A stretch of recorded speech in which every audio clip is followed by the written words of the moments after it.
janganlah bilang pernyataan begitu. Nanti ada orang tanya kepada abang memang sekolah sampai di mana? Saya sekolah sampai hari ini. Sampai hari ini saya sekolah. Iya, di Islam itu tak ada hentinya sekolah. Sampai di Taman Makam Pahlawan. Ijazah itu cuman formal. Ijazah itu cuman formal. Asal Anda tahu, banyak orang yang sarjana. Saudara-saudara, dengar dulu, Bang. Abang mau membuang rekan-rekannya abang yang sarjana, yang master agama itu, mau buang itu. Saya hanya membuang sarjana-sarjana agama Kristen. STT aja yang saya buang. Yang belajar yang gitu. Kemudian belajar Bible tapi nol. Nonsen. Semisal Anda, ini aja. Ini di Indonesia Anda ngerti nggak? Sabar dulu. Anda berkhutbah 3 jam. Saya dulu. Satu kalimat sebelum Anda lanjut. Satu kalimat saja. Di Indonesia ini, di Indonesia ini tanpa pandang agama, menghargai pendidikan formal. Ya, kalau pendidikan tapi ujung-ujungnya menyembah makhluk terkutuk kan percuma juga, Bang. Itu soal lain. Jadi dulu. Ini saya nggak mau ke teologi dulu, tapi pernyataan Anda tadi yang menghinakan orang-orang yang belajar itu, Bang, di kalangan jangan Anda menyulut, jangan Anda profesor sekalipun, kalau profesor kalau masih Kristen itu masih cukup gitu loh. Diam. Kalau dia masih Kristen meskipun dia profesor, dia masih cukup bagi saya. Harus belajar sama Nateka. Bang, jangan nyerang teman sendiri. Loh, saya katakan kalau seorang Kristen, profesor dan masih menyembah manusia terkutuk, saya katakan dia masih cukup, masih level anak TK. Anak TK pun masih tinggi. Makanya dia ini diskusi, Bang. Silakan ini diskusi. Iya. Tapi Anda ngomong begitu itu justru terhinakan. Silakan. Jangan panas. Silakan. Anda yang nyari bunyinya kok enggak ada. Enggak ada dan orang yang terkutuk disembah bagaimana selamatnya? Enggak ada, Anda jelaskan. Yesus terciduk, makhluk terciduk, terkutuk di atas pohon. Mau memberikan keselamatan, itu ilmunya di mana? Secara komprehensif itu di mana Anda bisa dapatkan teori itu? Itu kan buatan-buatan kalian saja. Kalian yang membuat-buat narasi, kalian mau membuat dogma, kerangka-kerangka iman yang kalian buat itu bertentangan dengan logika sehat. Makanya aku bilang, sekalipun kalian profesor, kalau masih menyembah makhluk terkutuk, tak ada gunanya. Nonsen. Sekarang masuk. Dengarkan, astagfirullahaladzim, ya Allah yang karim. Sebenarnya umat Islam itu sudah muak mendengarkan Anda. Poin Anda itu nggak ada. Yang dikatakan nubuat, Bang, itu adalah nubuat itu. Jangan karena panas Anda memperlihatkan adab yang kurang bagus. Kita berdiskusi. Anda ngomong saya diam kan? Meskipun yang kudengarkan itu cuma cuap-cuap pelawak. Di dalam Matius 23 nomor 3. Enggak, sebab itu turutilah dan lakukanlah segala sesuatu yang mereka ajarkan kepadamu. Anda tidak berani melanjutkan perkataan Yesus ini. Kenapa? Karena ini nampar muka Anda pakai sendal. Tetapi jangan kamu menuruti perbuatan-perbuatan mereka, karena mereka mengajarkan tetapi tidak mempraktekkan. Dalam bahasa Yunani, payo. Mereka cuma berteori, tapi nonsen. Tidak mempraktekkan. Apa bedanya dengan Kristen? Taurat mengajarkan menyembah kepada hakikat yang maha suci, yang maha tinggi, yang tak nampak, yang tak tersentuh oleh kematian. Manusia tak pernah melihatnya, dan memang manusia tak bisa melihatnya. 1 Timotius 6 nomor 16. Tapi yang Kristen sembah justru makhluk manusia terkutuk. Gimana mau selamat? Taurat itu mempraktekkan menyembah kepada yang tak terlihat, yang maha suci. Kristen malah mempraktekkan menyembah makhluk terlaknat di atas pohon. Gimana Kristen ini mau selamat? Tak ada itu. Nah, sekarang giliran saya ngajarin. Sabar, saya ajarin Anda dulu. Penggenapan, menggenapi, genap itu adalah memenuhi. Contoh, ada ramalan, ada nubuat, si botak akan datang dengan kumis sebelah kiri 13 lembar, kumis sebelah kanan 12 lembar. Itu nubuat. Ketika nubuat itu digenapin, maka akan muncul si botak dengan kumis kiri 13, kanan 12. Itu baru terpenuhi nubuatan tersebut. Sekarang tolong Anda tunjukkan nubuat dosa-dosa akan dihapuskan dengan mengorbankan manusia terkutuk di atas tiang salib. Tunjukkan nubuatan itu. Ingat, saya ajarin Anda, menggenapi artinya memenuhi nubuat yang pernah ada di dalam kitabnya orang Yahudi. Tunjukkan di dalam kitabnya orang Yahudi, dosa ditebus dengan mengorbankan manusia terkutuk di atas tiang salib. Di mana nubuatan itu tertulis? Sebab Yesus mengatakan, jangan kau mengikuti mereka karena mereka hanya berteori, tidak mempraktekkan. Nah, Kristenlah itu orangnya. Demikian. Oke, baik. Oke, baik. Ya, saya coba membawa diskusi ini santai sebenarnya, tapi mungkin Bang Zuma menangkapnya saya seperti ini. Enggak lah, saya enjoy aja ya, karena kita juga ketemu bukan kali ini. Oke, nah lalu berikutnya begini. Kalau bilang tadi, saya kaitkan dengan pernyataan terakhir dengan pernyataan mungkin di awal. Mana orang Kristen bertobat? Oh gitu ya. Oh, perilakunya malah begini. Saya kira mungkin salah melihat orang. Salah melihat orang. Orang Kristen itu berjuang untuk bertobat. Tapi kalau melihat rata-rata, saya pikir 50-50 lah. Kalau kita mau lihat, dimanapun ada namanya salah, dimanapun ada namanya maling, dimanapun ada namanya yang terjerat sebagai orang yang bersalah ya. Jadi tak bisa dipakai dalil kekinian untuk itu. Nah oke. Nah lalu begini tadi, mana ada dalil? Oh gitu ya, kalau saya salah tangkap nanti tolong diperjelas. Mana ada dalilnya yang sudah digenapi? Oke ya, tapi ini nanti saya jawab sekaligus saya akan tanya abang dari pernyataan abang ini. Nah gini, Yesaya pasal 53 adalah bagian dari kitab suci perjanjian lama yang juga diterima, diakui oleh orang-orang Yahudi, termasuk di zamannya Yesus, bahkan oleh Yesus sendiri mengakui itu adalah firman Allah ya. Itu pernyataan hukum Taurat di dalam perjanjian baru, baik itu dengan kata hukum Taurat maupun kata hukum, itu seringkali menurut konteksnya mengacu 10 hukum Taurat atau 5 kitab Musa atau seluruh Alkitab perjanjian lama. Nah, jika begitu, yang mana yang digenapi? Oke, jadi Yesus itu mati untuk menggantikan dosa atau mati sebagai tebusan. Oke, yuk kita lihat Yesaya pasal 53, Bang. Ya. Yesaya pasal 53 itu ada di dalam perjanjian lama dengan jelas ya. Saya buat begini ya, saya akan baca. Ya, pasal 53. Ayat yang ke-2 dulu ya, sorry, tulisannya kecil.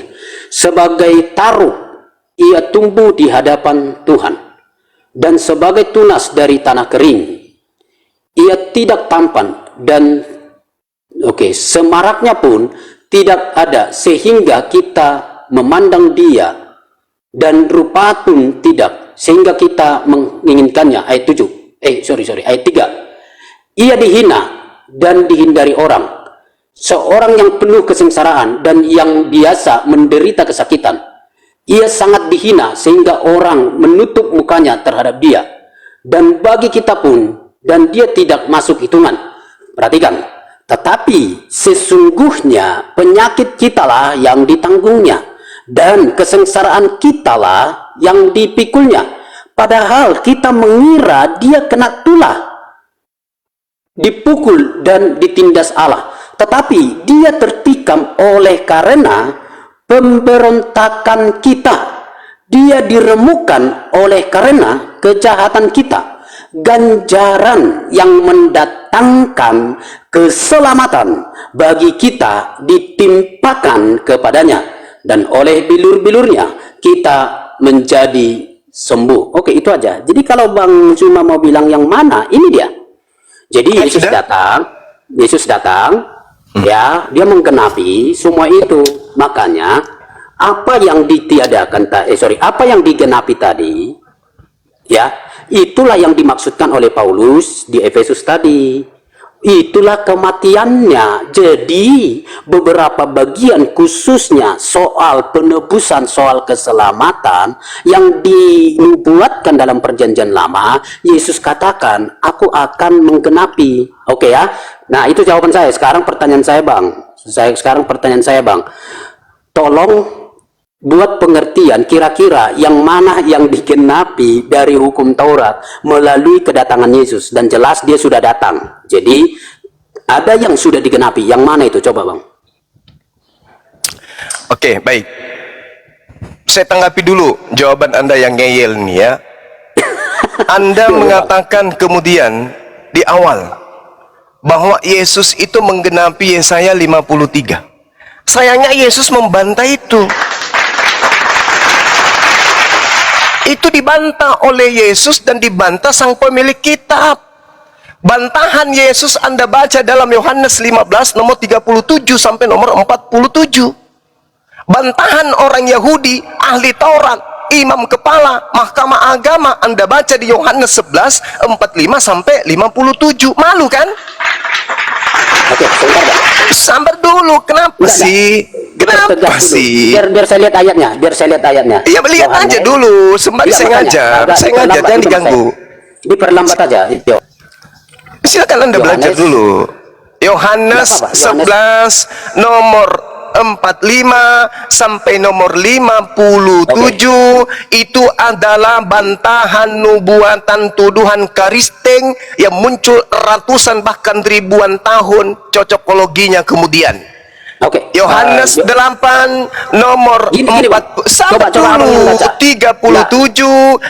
47 bantahan Yesus terhadap cocokologi Karisteng yang muncul ratusan bahkan ribuan tahun kemudian. Yesaya 53 itu bukan untuk Yesus. Bang, ini waktu saya lu, Bang. Bang. Iya, baca maksud saya. Seperti saya tadi kan, ini ayatnya saya baca. Saya tidak pernah mendengarkan Anda membaca Bible dari tadi. Oke, saya baca. Saya kasih dulu, saya ambil dulu, saya uraikan dulu. Saya uraikan dulu kebohongan Karisteng. Di mute dulu orang ini. Mana ayatnya nanti baca? Di mute dulu orang ini, orang tak berakal ini. Saya dengarkan sahabat-sahabat muslim, silakan arahkan pandangan kalian ke Yesaya 53 yang selalu diusung oleh manusia-manusia pendusta yang menganut ajaran dari barat ini. Dia membaca tadi data dari nomor 2 dari 53 itu. Apa yang dikatakan di sana? Sebagai taru ia tumbuh di hadapan Tuhan dan sebagai tunas dari tanah kering. Tunas dari tanah kering. Tunas dalam bahasa Ibrani artinya sereshi. Dari tanah kering artinya cia. Artinya Yesus ini berasal dari wanita yang sudah renta, wanita yang sudah mandul, wanita yang tidak layak tidak layak hamilkan anak. Dari tunas tanah kering. Faktanya Maria ibunya adalah wanita subur, tidak disenggol aja hamil. Keok di situ. Kamu tidak cocok. Tuhanmu tidak cocok, yang terkutuk itu masuk ke dalam Yesaya 53. Saya ulang lagi. Dalam Yesaya 53 nomor 2, kata tunas di situ seresi. Tanah kering bahasa Ibrani cia. Kenyataannya Yesus justru lahir dari wanita subur, pura. Bahkan perawan, batulah. Perawan tidak disentuh laki-laki, hamil dia. Ditiup aja dia hamil. Berarti dia bukan tunas yang kering, dia adalah tunas yang subur, dia adalah pura, wanita perawan yang subur, pura batula. Oke? Sedangkan yang disebut tanah kering itu cocoknya Elizabeth. Elizabeth itu adalah wanita mandul, dia wanita akar, wanita yang tidak lagi bisa hamil, dia tunas kering, itu baru cocok sebagai tanah kering. Kalau Maria itu tanah yang subur. Itu dulu kebohonganmu yang kedua, bantahan kebohonganmu. Kemudian bantahan Yesus, mulai saya baca. Anda minta kan? Nah, ini saya bacakan bantahan Yesus. Aku tahu bahwa kamu adalah keturunan Abraham, tetapi kamu berusaha untuk membunuh aku karena firmanku tidak beroleh di tempat dalam kamu. Kalau orang-orang yang noise ini bisa diturunkan aja dulu. Dikatakan, aku tahu bahwa kamu adalah keturunan Abraham, tetapi Tetapi kamu berusaha untuk membunuh. Kenapa berusaha untuk membunuh? Karena kamu ada Yesaya 53 di dalam dirimu.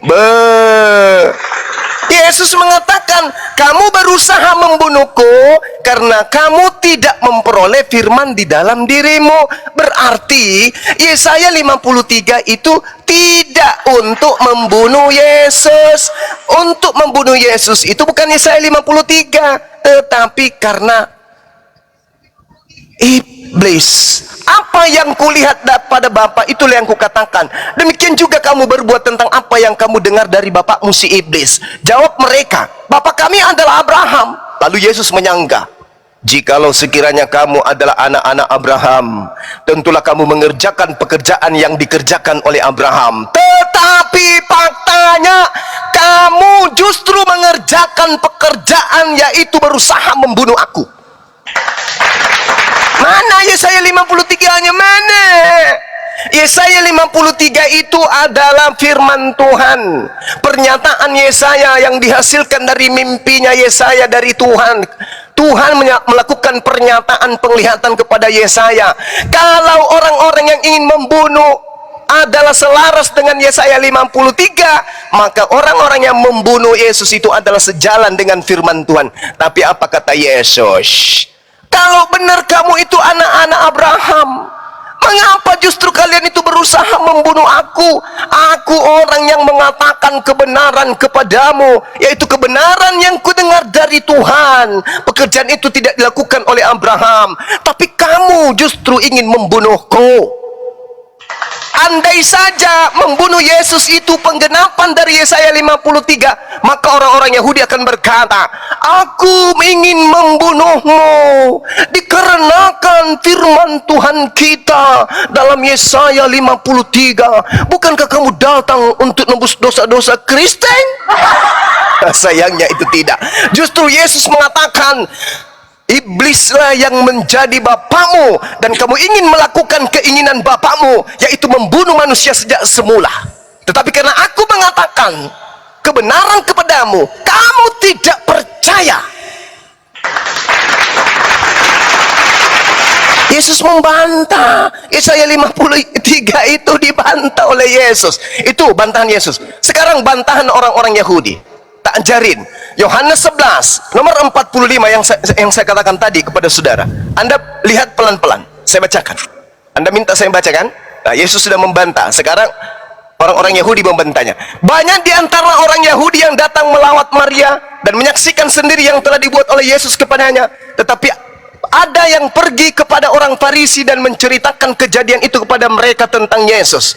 Lalu imam-imam kepala, 1, orang-orang Farisi, 2, mahkamah agama, 3, orang Yahudi, ahli Taurat, semuanya berkumpul dan mereka berkata, apa yang harus kita perbuat? Yesus ini banyak membuat mujizat. Apabila kita biarkan Yesus, maka semua orang akan percaya kepadanya. Dan kalau itu terjadi, maka orang-orang Roma akan datang dan merampas tempat suci kita dan bangsa kita. Ahli Taurat, mahkamah agama, orang Farisi, orang-orang Yahudi berkumpul, sepakat.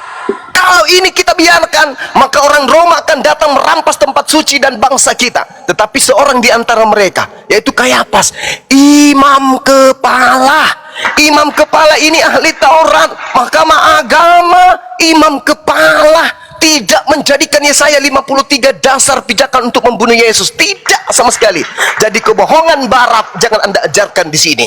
Imam kepala berkata pada tahun itu, kamu tidak tahu apa-apa dan kamu tidak insaf. Lagi-lagi bahasa Al-Quran, bahwa lebih berguna bagimu jika satu orang mati, yaitu Yesus, untuk bangsa kita, bangsa Israel, daripada seluruh bangsa kita binasa. Hal itu dikatakannya bukan dari dirinya sendiri, tetapi sebagai imam kepala, bukan sebagai jemaat dari barat, bukan pastor, bukan pendeta, tetapi sebagai imam besar. Maka sebagai imam besar, Kayafas bernubuat bahwa, dengarkan bunyi nubuatannya, dengarkan. Yesus akan mati untuk bangsa itu. Tak ada bangsa poinnya, Kristen. poinnya, Bang. Sabar dulu, Poinnya aja, sabar, poinnya. sabar Udah terlalu dulu, panjang, poinnya sabar apa? dulu, sabar, Poinnya apa? sabar, sabar, Yuk, yuk, sabar, lanjut. sabar. Karena lanjut. itu, mulai hari itu, mereka ahli Taurat, mahkamah agama, orang Farisi, orang Yahudi bersepakat untuk membunuh Yesus. Apa reaksi Yesus? Baca nomor 54. Karena itu Yesus tidak lagi menampilkan dirinya di depan umum di antara orang-orang Yahudi. Dia bersembunyi, dia berangkat, dia ngumpet kepada kemana? Dia ngumpet ke padang gurun. Apa nama padang gurunnya? Efraim, tempat kelahirannya yang banyak pohon korma, dan di situ ia tinggal bersama-sama muridnya. Mulai hari itu kemudian orang Yahudi kemudian memberikan sayembara. Siapa yang mampu kemudian menangkap Yesus, ia berikan sayembara. Mereka mencari sambil berdiri di bait suci. Mereka berkata seorang demi seorang, bagaimana pendapatmu? Apakah Yesus akan datang ke pesta? Sementara itu imam kepala dan orang-orang Farisi telah memberikan perintah supaya setiap orang yang tahu di mana dia berada memberitahukannya agar mereka dapat menangkap membunuh Yesus. Yesus membantah Yesaya 53. Orang-orang Yahudi, mahkamah agama, imam kepala, orang Farisi membantah Yesaya 53. Mereka sepakat membunuh Yesus hanya karena unsur politik, tidak mau bangsanya dirampas oleh kekaisaran Romawi. Selesai. Bungkus imanmu, kembalikan ke Vatikan sana. Jangan kau ajarkan di Indonesia. Demikian.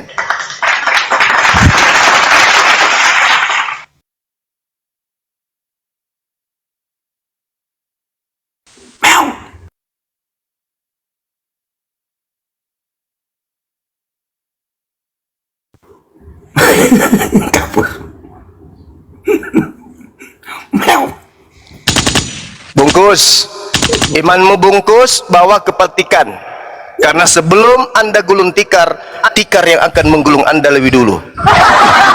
Takbir, Allahu Akbar, Allahu Akbar, Allahu Akbar, walillahilham. Jadi kesimpulan sahabat-sahabat sekalian, di awal tadi orang ini berbicara mengenai komprehensif, tapi kita tidak menemukan itu. Tentang pernyataan saya berdasarkan Al-Quranul Karim sedikit pun tidak dibantah. Wa iyad'una illa syaitanan marida. Yang mereka sembah hanyalah iblis yang terkutuk, iblis yang durhaka. Dan kita buktikan pada hari ini, yang mereka sembah adalah makhluk yang terkutuk di atas pohon. Tak ada pembelaan, tak ada kemudian bisa menganulir pertanyaan saya untuk bisa kita terima jawaban dari orang tersebut. Ketika saya bertanya kemudian kepada beliau, apa pertanyaan saya? Bagaimana anda menarasikan iman anda yang bisa selamat sementara yang anda sembah adalah makhluk terkutuk? Itu pertanyaan saya. Bagaimana mungkin selamat ketika yang disembah adalah makhluk berdosa? Apa buktinya makhluk itu berdosa? Dia membatalkan hukum-hukum Tuhan dengan menumbalkan dirinya sendiri, atau ini hanya konspirasi yang diusung oleh Barat untuk kemudian menjadikan Yesus sebagai tumbal. Yesus berpesan di dalam kitab mereka, Lukas 21 nomor 8, waspadalah wahai murid-muridku kepada penyesat yang akan datang kepadamu dengan memakai namaku, menjual namaku, dan berkata akulah Tuhan, akulah dia. Waspadalah, waktunya sudah dekat. Ini baru disebut tergenapi dengan munculnya Karisteng, dengan seperangkap ajaran-ajaran yang diusung membantah perintah yang Sang Maha Tinggi sesuai dengan pengakuan Yesus dalam Matius 7 nomor 15. Apabila sang pembinasa keji duduk di tempat kudus sebagaimana yang dinubuatkan oleh Nabi Daniel. Apa yang dinubuatkan oleh Nabi Daniel? Munculnya antikristus yang membantah perkataan-perkataan yang maha tinggi. Ciri-cirinya mengaku bertemu dengan Yesus di padang gurun, mengaku bertemu dengan Yesus dalam bilik penjara, dan mengajarkan kemudian untuk meninggalkan seluruh perintah Tuhan. Apa? Di mana itu? Efesus 2 nomor 15. Wahai orang-orang cupu, dengan matinya Tuhan kita di atas pohon, maka dia telah membatalkan segala perintah Tuhan beserta segala ketetapan yang ada di dalam hukum Taurat. Itu. Dan Kristen kemudian mengaminkan. Subhanallah, iyad'una min duni illa inatha. Yang mereka sembah selain Allah itu hanyalah berhala, hanyalah setan, dan wa iyad'una illa syaitanan marida. Mereka tidak lain hanyalah menyembah setan yang terkutuk. Maha benar Allah dengan segala firman-Nya. Saya pamit untuk ibadah sejenak. Silakan.